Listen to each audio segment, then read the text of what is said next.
Rosie, hi. Hello. Welcome. And I've been looking forward to this chat for a little while. Obviously, we've had a few chats now and been working together for a while. And you were one of our first customers, so extra special in that regard. Yep, we've done a couple of speaking gigs, haven't we? So this is not our first radio. It's not our first now. Always very enjoyable. So thank you for doing it again. Well, thanks for having me. But there's other reasons why I was looking forward to this, because your story is so inspiring to a lot of other people. Thank you. There's so many things that we love about your business, and the fact that you've been, I think, very early on things like staying lean, agile, outsourcing, and just the way that you run your business is, like I say, super inspiring. So quite keen to dig into some of those things and chat about them in more detail. Great. Maybe just to start by introducing yourself and Equi. Sure. So I'm Rosie Spate. I'm one of the co-founders and MD of Equi London. We've been around, we started thinking about the business about 10 years ago. It took us 18 months to get to market.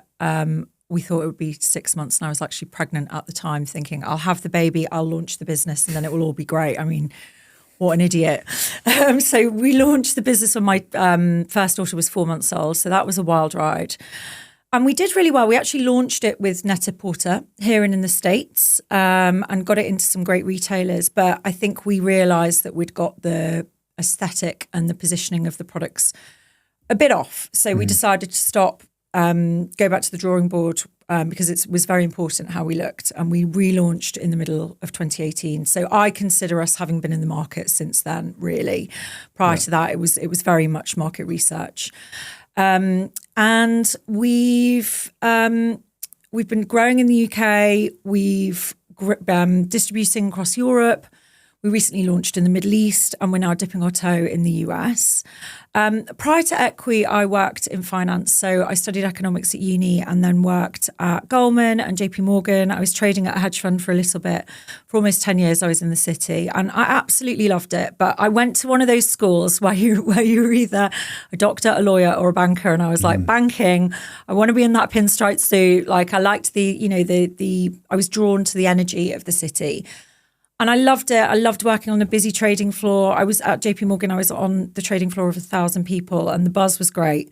But I realized that I wanted to work for myself. And I think I always knew that I'd start a business. And I had this vision of a business. I just wasn't quite sure what it was going to be. And when you talk about lean and outsourcing, I always had that in my mind.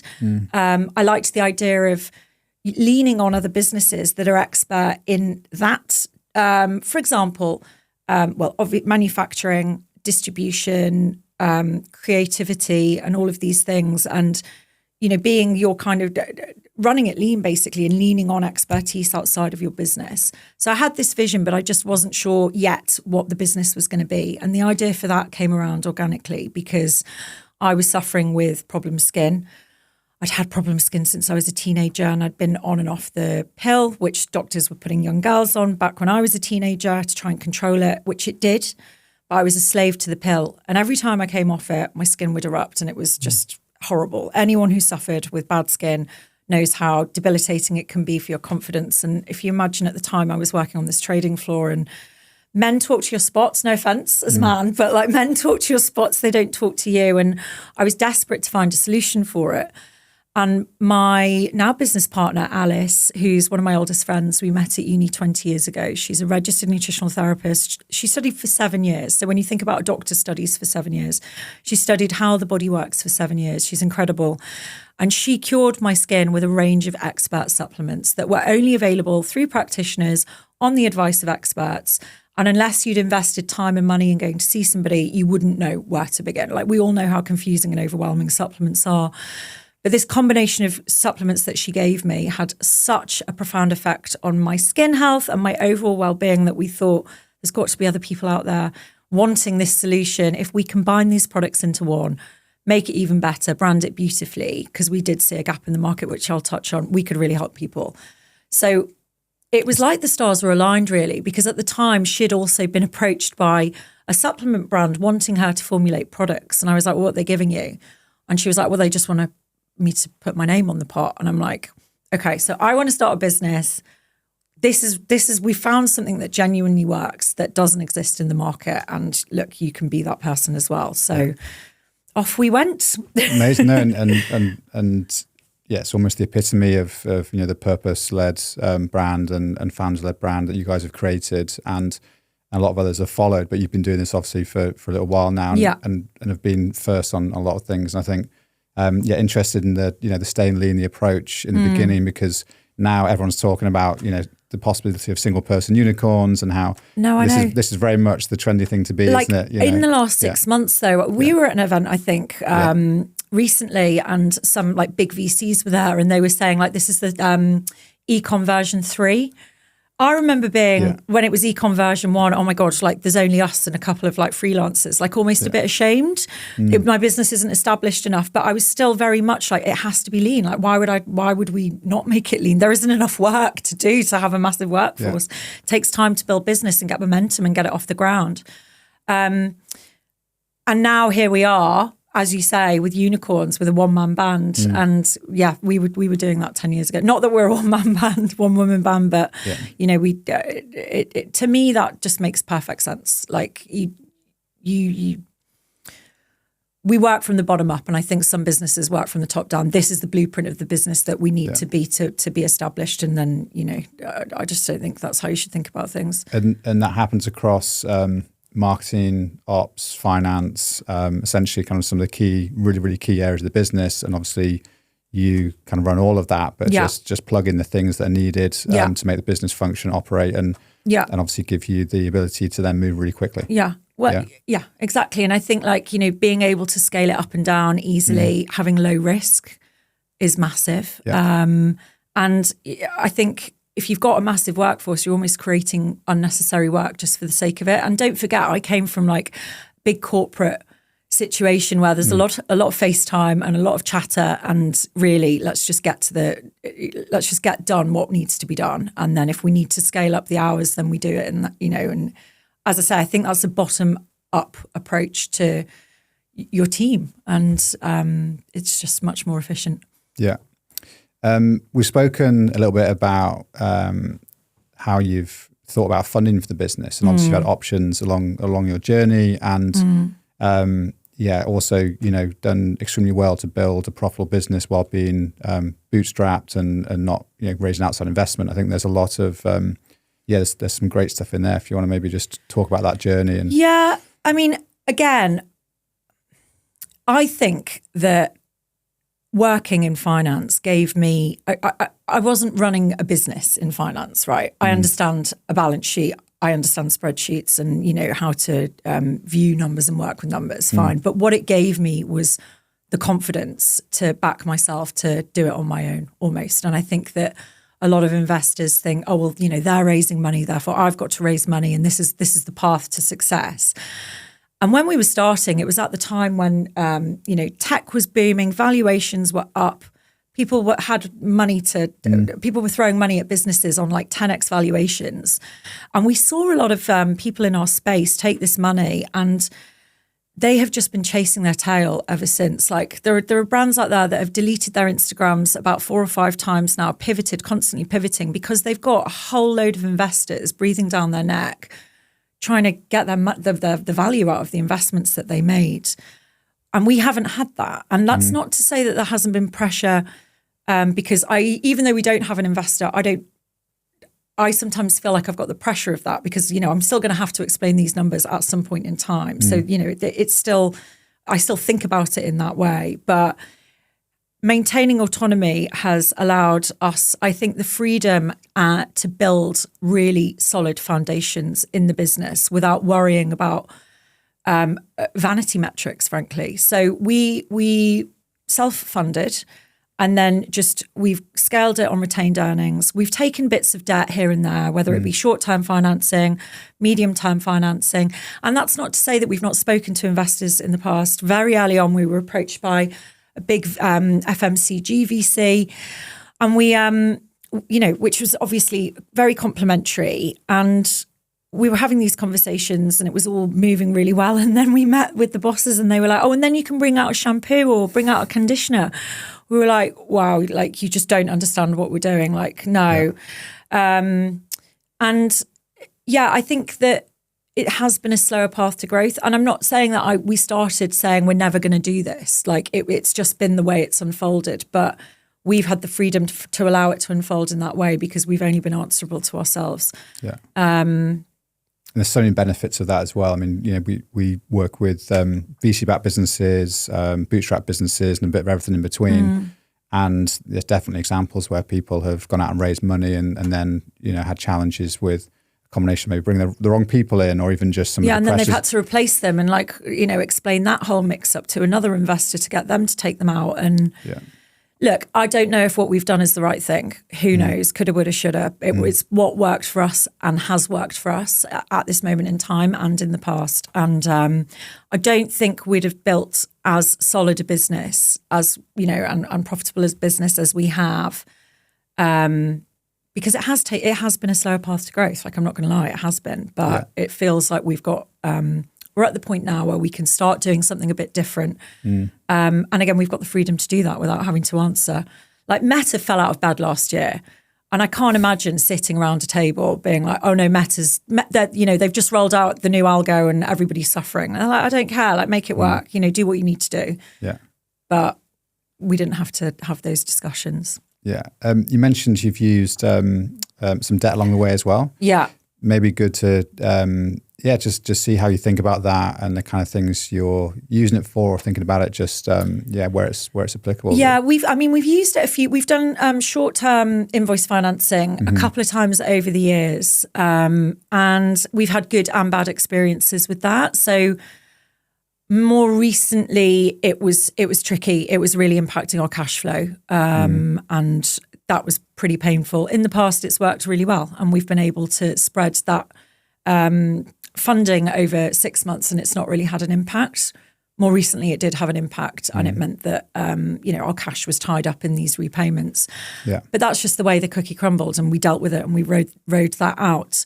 More recently, we've taken longer term debt, and do you know, the speed in which we could raise that money versus, and it was a sizable amount. It would probably be what we'd have gone to an investor for, and we didn't need a pitch deck, and we just did it really quickly, and it's allowed us to do some really cool new stuff. So yeah, amazing. And do you want to maybe chat about those things? I know obviously new markets has been something in the business recently, and new products. Yeah, I mean, new markets was something that we did we've been doing for the last couple of years. I've been very aware how saturated the supplement market is. It's a very busy space. We definitely have a USP, and even to this day, we stand out with our formulations because they are so special and so efficient, and they're used by doctors and they're used in clinics, and they have the most life-changing effects on people. So I'm not so much concerned about the product standing out. It's more in the busy space, in e-com as well. Everybody's saying the same thing.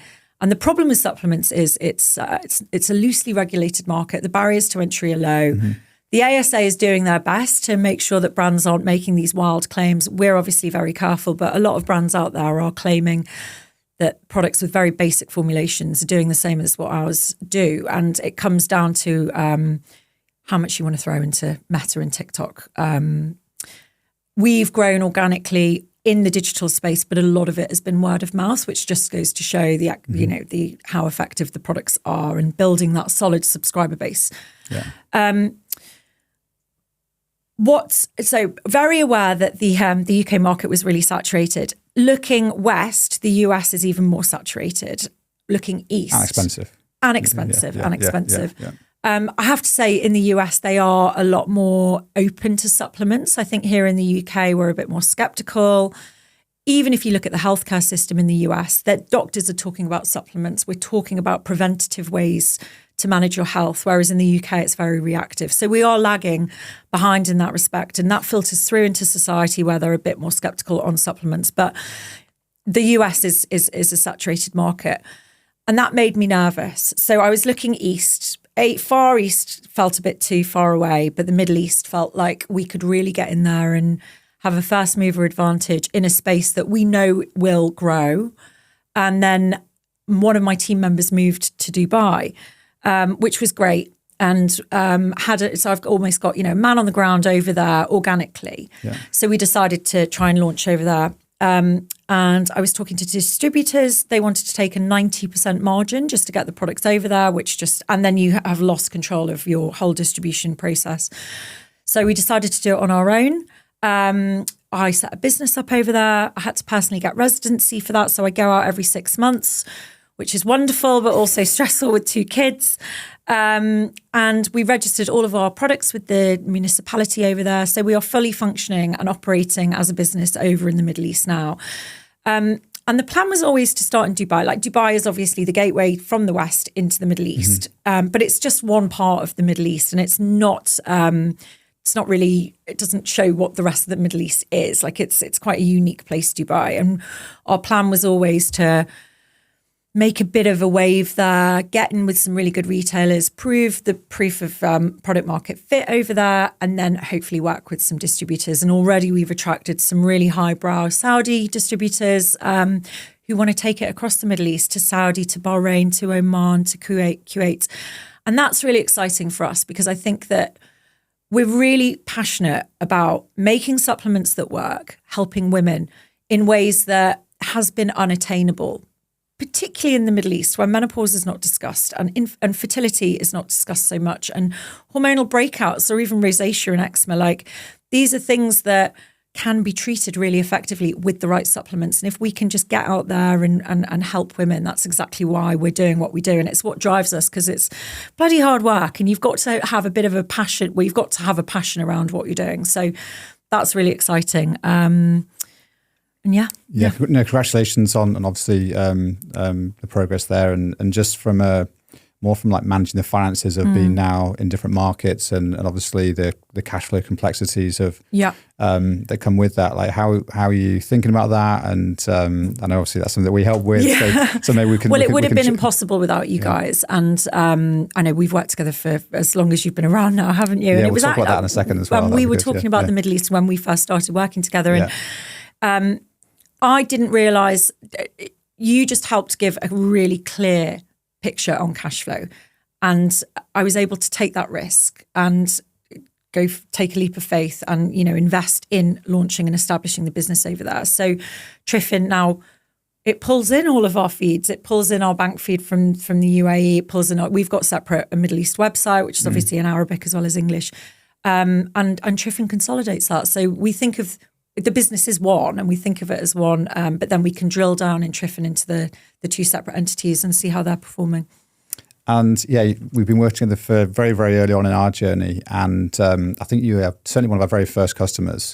And amazing to have you on our journey with us as well. So yeah, I'm just curious, like in the beginning, obviously when what we were building was almost more of a concept than a finished product. And I mean, I jumped at it, didn't I? Yeah, you did. Yeah, so like, yes, please. and I think, obviously that, I'm really glad that we've been able to, help and be part of your journey, but also, I think we'd love to know, just like in the beginning, even like what was it about what we're building maybe that appealed? I mean, I think what you've created it's incredible. I think it's incredible. And there was such a need for it. I know my way around a spreadsheet. Absolutely, I'd built so many forecasts and, different formulas within these forecasts to try and keep it live. But a week goes, everything is, financial projection is just that. It's an estimation, isn't it? And you can be as educated as you can, as one could be, but it's out of date within a week.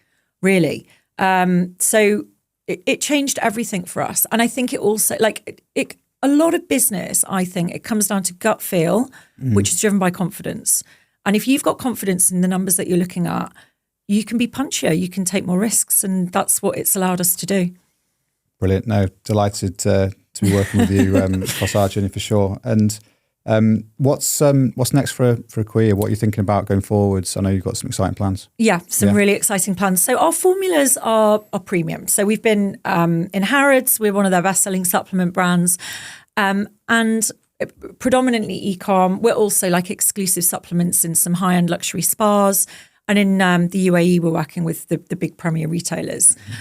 I should also say that our biggest retailer is a practitioner website where clinicians source their supplements, IVF clinics, menopause clinics, which just kind of says it all, the fact that doctors and practitioners are using these products in clinic. But what I think we realised was that we wanted to create a range that was just a bit more accessible. Because it's not a cheap price point, is it? It's £70 a month, and if you were, it's the equivalent of 10 supplements in one. So if you and at the level of quality that we're talking about, if you were to buy those separately, you'd be spending £400 a month, plus the bill from your expert. So it's very good value for money, but there's a lot to say about it, and people need an understanding of how the body works, and be really gung-ho on supplements to try it.